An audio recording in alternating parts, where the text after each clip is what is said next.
Hi, ನಮಸ್ತೆ. Y ಮಕಾಸಿ YouTube ಚಾನಲ್ಗೆ ನಿಮಗೆಲ್ಲರಿಗೆ ಸ್ವಾಗತ, ಶುಭೋದಯ. ಇವತ್ತು ನಿಮಗೋಸ್ಕರ ತುಂಬ ಸಮಾಜದಲ್ಲಿ ಅವಶ್ಯಕತೆ ಇರುವಂಥ ವಿಷಯವನ್ನು ಹೇಳಲಿಕ್ಕೆ ಬಯಸ್ತಾ ಇದ್ದೀನಿ.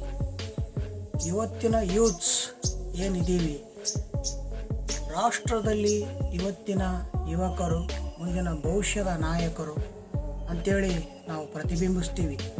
ಅಂತಹ ನಾಯಕರು ಆಗಬೇಕಾಗಿರುವಂಥ ಯುವಕರು ಇವತ್ತು ಯಾವ ರೀತಿ ಅವರ ಜೀವನದ ಕಡೆ ಗಮನ ಕೊಡ್ತಾ ಇದ್ದಾರೆ, ಅವರ ಜೀವನವನ್ನು ರೂಪಿಸುವುದರ ಕಡೆಗೆ ಪ್ರಯತ್ನ ಮಾಡ್ತಾ ಇದ್ದಾರೋ ಇಲ್ಲವೋ, ಅವರ ಶಿಕ್ಷಣ ಮಟ್ಟ ಹೇಗಿದೆ, ಆರೋಗ್ಯ ಮಟ್ಟ ಹೇಗಿದೆ, ಅವರ ಮಾನಸಿಕ ಸ್ಥಿತಿ ಮತ್ತು ವಿಚಾರಗಳು ಯಾವ ರೀತಿ ಇದ್ದಾವೆ ಮತ್ತು ಯಾವ ಕಡೆ ಹೋಗ್ತಾ ಇದ್ದೇವೆ ಅನ್ನುವಂಥದ್ದು ಇವತ್ತು ಮುಖ್ಯವಾಗಿ ಮಾತಾಡ್ತಾ ಇದ್ದೀನಿ ನಿಮ್ಮ ಜೊತೆ. ಬನ್ನಿ ಸ್ನೇಹಿತರೆ, ಇವತ್ತಿನ ಯುವಕರಿಗೆ ರೋಲ್ ಮಾಡೆಲ್ ಯಾರಾಗಬೇಕಾಗಿದೆ? ಪ್ರತಿಯೊಬ್ಬ ಯುವಕರಿಗೂ ಅಥವಾ ಪ್ರತಿಯೊಬ್ಬ ವ್ಯಕ್ತಿಗೂ ರೋಲ್ ಮಾಡೆಲ್ ಯಾರಾಗಬೇಕಂತ ಹೇಳಿದರೆ, ಸಮಾಜದಲ್ಲಿ ಉನ್ನತವಾದ ಸಿದ್ಧಾಂತಗಳನ್ನು, ಉನ್ನತವಾದಂಥ ಜೀವನ ಪರಿಪಾಠವನ್ನು, ಜೀವನದ ಅನುಭವಗಳನ್ನು, ಉತ್ತಮವಾದ ಮೌಲ್ಯಗಳನ್ನು ಅಳವಡಿಸಿಕೊಂಡು ಸಮಾಜದಲ್ಲಿ ಒಂದು ಸಾಧನೆಗೈದಂಥ ವ್ಯಕ್ತಿಯನ್ನು ನಾವು ರೋಲ್ ಮಾಡೆಲ್ ಆಗಿ ಅಥವಾ ಮಾದರಿಯಾಗಿ ತೆಗೆದುಕೊಳ್ಳುವಂಥದ್ದು ತುಂಬ ಮುಖ್ಯ. ಅದು ಬಿಟ್ಟು ಇವತ್ತು ಏನಾಗ್ತಾ ಇದೆ ಅಂತ ಹೇಳಿದರೆ, ಇವತ್ತಿನ ರಾಜಕಾರಣಿಗಳು ಸಮಾಜದಲ್ಲಿ ಯುವಕರನ್ನು ಹಾಳು ಮಾಡುವಂಥ ಮತ್ತು ದಾರಿ ತಪ್ಪಿಸುವಂಥ ಕೆಲಸವನ್ನು ಮಾಡ್ತಾ ಇದ್ದಾರೆ. ಅಂಥ ವಾತಾವರಣ ಕಾಣ್ತಾ ಇದೆ ಅಂತ ಹೇಳ್ಬೋದು ಸ್ನೇಹಿತರೆ. ಪ್ರತಿಯೊಬ್ಬ ಯುವಕರು ಯಾವ ಕಡೆ ಹೋಗ್ತಾ ಇದ್ದಾರೆ? ಒಬ್ಬ ರಾಜಕಾರಣಿ ನೂರಾರು ಕೋಟಿ ರೂಪಾಯಿ ಎಲೆಕ್ಷನಲ್ಲಿ ಖರ್ಚು ಮಾಡಿ, ಸಾವಿರಾರು ಕೋಟಿ ರೂಪಾಯಿ ಎಲೆಕ್ಷನ್ ಮುಗಿದ ನಂತರ, ಶಾಸಕರಾದ ನಂತರ ಸಾವಿರಾರು ಕೋಟಿ ರೂಪಾಯಿ ಗಳಿಕೆ ಮಾಡಿ ಅವರು ತಮ್ಮ ಜೀವನವನ್ನು ಉತ್ತಮಗೊಳಿಸ್ಕೊಳ್ತಾ ಇದ್ದಾರೆ. ಕೆಲವು ಲೀಡರ್ಗಳು ಬೆಳೀತಾ ಇದ್ದಾರೆ. ಆದರೆ ಯುವಕರುಗಳು ಏನಾಗ್ತಾ ಇದ್ದಾರೆ, ಅಂಥವರನ್ನು ರೋಲ್ ಮಾಡಲಾಗಿ ತೆಗೆದುಕೊಳ್ತಾ ಇದ್ದಾರೆ. ಆ ಥರ ಸಮಾಜದ ಭ್ರಷ್ಟತೆ ಮಾಡ್ತಂಥ ರಾಜಕಾರಣಿಗಳನ್ನು ರೋಲ್ ಮಾಡಲಾಗಿ ತಗೊಳ್ತಾ ಇದ್ದಾರೆ.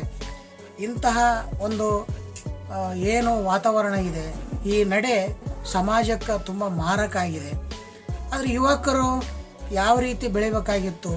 ಒಳ್ಳೆಯ ಶಿಕ್ಷಣ, ಒಳ್ಳೆಯ ಮೌಲ್ಯಯುತವಾದ ಜೀವನ, ಈ ರೀತಿ ವಿಚಾರಗಳನ್ನು ಅಳವಡಿಸಿಕೊಂಡು ಬೆಳಿಬೇಕಾಗಿತ್ತು. ಇದಕ್ಕೆ ಇವತ್ತಿನ ಸಮಾಜ ವಾತಾವರಣ ಪೂರಕವಾಗಿಲ್ಲ ಅಂತ ಹೇಳ್ಬೋದು. ಹೇಗೆ ಇದಕ್ಕೆ ಈ ಸಮಾಜದಲ್ಲಿ ಪೂರಕವಾಗಿಲ್ಲದಂಥ ವಾತಾವರಣ ಸೃಷ್ಟಿಯಾಗಿದೆ ಹೇಗೆ ಅಂದರೆ, ಅದೇ ಮತ್ತೆ ರಾಜಕಾರಣಿಗಳಿಂದ ಅಂತಲೇ ಹೇಳ್ಬೋದು. ಇವತ್ತು ಸರ್ಕಾರಿ ಶಾಲೆಗಳಲ್ಲಿ ಸರಿಯಾದ ಉನ್ನತ ಶಿಕ್ಷಣ ಸಿಗ್ತಾ ಇಲ್ಲ. ಇದಕ್ಕೆ ಕಾರಣ ರಾಜಕಾರಣಿಗಳು. ಸರ್ಕಾರಿ ಆಸ್ಪತ್ರೆಗಳಲ್ಲಿ ಸರಿಯಾದ ಆರೋಗ್ಯ ಸಿಗ್ತಾ ಇಲ್ಲ.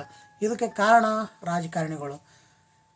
ಅನೇಕ ವಿಚಾರಗಳು ಕೂಡ ಹೀಗಿವೆ. ಯಾವ ಶಿಕ್ಷಣ ಉನ್ನತವಾಗಿದ್ದರೆ ಯುವಕರು ಮತ್ತು ಸಮಾಜ ಸದೃಢವಾಗುತ್ತಂತೇಳಿ, ಮುಂದೆ ನಮ್ಮ ಬೇಳೆ ಬೇಯಿಸ್ಕೊಳ್ಳೋಕ್ಕಾಗಲ್ಲ ಅಂತೇಳಿ ರಾಜಕಾರಣಿಗಳು ಶಿಕ್ಷಣ ಗುಣಮಟ್ಟವನ್ನು ಕಮ್ಮಿ ಮಾಡಲಿಕ್ಕೆ ಪ್ರಯತ್ನ ಮಾಡ್ತಾ ಇದ್ದಾರೆ. ಶಾಲೆಗಳು, ಸರ್ಕಾರಿ ಶಾಲೆಗಳು ಮುಚ್ಚುವಂಥ ಕೆಲಸ ಮಾಡ್ತಾ ಇದ್ದಾರೆ. ಇನ್ನು ಸರ್ಕಾರಿ ಆರೋಗ್ಯ ಆಸ್ಪತ್ರೆಗಳು, ಇಲ್ಲಿ ಕೂಡ ಉನ್ನತ ಮಟ್ಟದ ಉತ್ತಮವಾದಂಥ ಮೆಡಿಸಿನ್ಸ್ ಬರ್ತಾ ಇಲ್ಲ. ಇದಕ್ಕೆ ಕಾರಣ ಕೂಡ ಯಥಾರೀತಿಯಾಗಿ ರಾಜಕಾರಣಿಗಳೇ. ಉತ್ತಮ ಆರೋಗ್ಯ ಜನರಿಗೆ ಕೊಟ್ಟರೆ ತಮ್ಮ ಬೇಳೆ ಎಲ್ಲಿ ಬೇಯೋದಿಲ್ಲ ಅಂತೇಳಿ ಈ ರೀತಿ ರಾಜಕಾರಣಿಗಳು ಮಾಡ್ತಾ ಇರುವಂಥದ್ದು. ಇವತ್ತಿನ ಯುವಕರಿಗೆ ವ್ಯಸನಗಳ ಒಂದು ಹವ್ಯಾಸವನ್ನು ರಾಜಕಾರಣಿಗಳು ಕಲಿಸ್ತಾ ಇದ್ದಾರೆ. ಅವರಿಗೇನಪ್ಪ ಅಂತಂದರೆ, ಆಕರ್ಷಣೀಯ ಬದುಕಿನ ಕಡೆಗೆ ಅವರು ಹಣವನ್ನು ಖರ್ಚು ಮಾಡಿ ಅವರ ಒಂದು ಫ್ಯೂಚರ್ನ ಹಾಳು ಮಾಡುವಂಥ ಕೆಲಸವನ್ನು ರಾಜಕಾರಣಿಗಳು ಮಾಡ್ತಾ ಇದ್ದಾರೆ. ಇವತ್ತು ರಿಯಲ್ ಹೀರೋಗಳು ಇವತ್ತಿನ ಯುವಕರಿಗೆ ಆಗಬೇಕಾಗಿರೋದು ಅವರ ತಂದೆ ತಾಯಿಗಳು ಮತ್ತು ಸೈನಿಕರು, ದೇಶದ ಸೈನಿಕರು ಮತ್ತು ಉನ್ನತ ಸಾಧನೆಗೈದಂಥ ಸಮಾಜದಲ್ಲಿ ತುಂಬ ಜನ ಇದ್ದಾರೆ.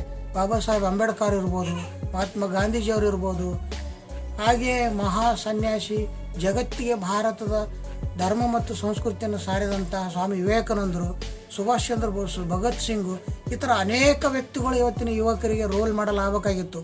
ಆದರೆ ಇದೆಲ್ಲ ಬಿಟ್ಬಿಟ್ಟು ಪ್ರಾಣಿಗಳನ್ನು ಸ್ಟೇಟಸ್ ಹಾಕ್ಕೊಂಡು ಅವರೇ ನಮ್ಮ ಹೀರೋಗಳು ಅನ್ನೋ ರೀತಿಯಲ್ಲಿ, ಅವರೇ ನಮ್ಮ ದೇವರುಗಳು ಅನ್ನೋ ರೀತಿಯಲ್ಲಿ ಪ್ರತಿಬಿಂಬಿಸುವುದು ಇದು ಸರಿಯಾದ ಮಾರ್ಗವಲ್ಲ. ಯಾಕೆ ಅಂತೇಳಿದರೆ, ರಾಜಕಾರಣಿಗಳು ಅವರ ತಮ್ಮ ಹಿತಾಸಕ್ತಿಗಾಗಿ ಇವತ್ತು ರಾಜಕಾರಣ ಮಾಡ್ತಾ ಇದ್ದಾರೆ. ರಾಜಕಾರಣ ಅನ್ನುವಂಥದ್ದೇ ಕೂಡ ಇವತ್ತು ವ್ಯಾಪಾರ ಆಗಿ ಮಾರ್ಪಟ್ಟಿದೆ. ನೂರಾರು ಕೋಟಿ ಹಾಕ್ತಾರೆ, ಸಾವಿರಾರು ಕೋಟಿ ಬಳಕೊಳ್ತಾ ಇದ್ದಾರೆ. ಇಂಥವರು ನಮಗೆ ರೋಲ್ ಮಾಡೆಲ್ ಆದರೆ ನಾಳೆ ನಾವು ಹೊಟ್ಟೆ ಇಟ್ಟಿಲ್ದೇ ಹೋಗ್ಬೇಕಾಗುತ್ತೆ. ಇದನ್ನು ಇವತ್ತು ಇವತ್ತಿನ ಯುವಕರು ಸರಿಯಾಗಿ ಅರ್ಥ ಮಾಡಿಕೊಂಡು ಶಿಕ್ಷಣದ ಕಡೆಗೆ ಹೆಚ್ಚು ಒತ್ತು ಕೊಡಬೇಕು ಮತ್ತು ಜೀವನ ಪದ್ಧತಿ ಕಡೆಗೆ ಹೆಚ್ಚು ಒತ್ತು ಕೊಡಬೇಕು. ತಂದೆ ತಾಯಿ ರಿಯಲ್ ಹೀರೋಗಳಾಗಿ ಈ ದೇಶದ ರೈತರು ಸೈನಿಕರು ರಿಯಲ್ ಹೀರೋಗಳನ್ನಾಗಿ ನೋಡಿ ಈ ರೀತಿ ಅವರ ಜೀವನವನ್ನು ರೂಪಿಸಿಕೊಳ್ಳುತ್ತಾ ತಮ್ಮ ವೈಯಕ್ತಿಕ ಜೀವನದ ಕಡೆ ಗಮನ ಹರಿಸಿ ಜೀವನದಲ್ಲಿ ಸೆಟಲ್ ಆಗ್ತಕ್ಕಂಥದ್ದು, ಜೊತೆಗೆ ಒಳ್ಳೆಯ ವಿಚಾರಗಳನ್ನು ಬೆಳೆಸಿಕೊಂಡು ಸೆಟಲ್ ಆದಂಥ ಯುವಕರು ಮುಂದೆ ಅವರು ಕೂಡ ರಾಜಕೀಯಕ್ಕೆ ಬರಬೇಕು, ಸಮಾಜವನ್ನು ಎಚ್ಚರಿಸ್ತಕ್ಕಂಥ ಕೆಲಸ ಮಾಡಬೇಕು, ಒಳ್ಳೆಯ ಮೌಲ್ಯಗಳನ್ನು ಸಮಾಜದಲ್ಲಿ ಬಿತ್ತತಕ್ಕಂಥ ಕೆಲಸ ಆಗಬೇಕು. ಈ ರೀತಿ ಯುವ ಪೀಳಿಗೆ ಬೆಳಿಬೇಕಂತ ಹೇಳ್ತಾ ಈ ಒಂದು ಮಾಹಿತಿ ನಿಮ್ಗೆ ಇಷ್ಟ ಆದರೆ ನಮ್ಮ ವಾಯ್ಮಕಾಸ್ ಯೂಟ್ಯೂಬ್ ಚಾನಲ್ನ ಸಬ್ಸ್ಕ್ರೈಬ್ ಮಾಡಿ, ಶೇರ್ ಮಾಡಿ ಅಂತ ಹೇಳ್ತಾ ಮುಂದಿನ ಎಪಿಸೋಡಲ್ಲಿ ಇದಕ್ಕಿಂತ ಇಂಟ್ರೆಸ್ಟ್ ಆದಂಥ ವಿಷಯ ತಗೊಂಡು ಬರ್ತೀನಿ. ನಮಸ್ಕಾರ. ಜೈ ಹಿಂದ್, ಜೈ ಭಾರತ್.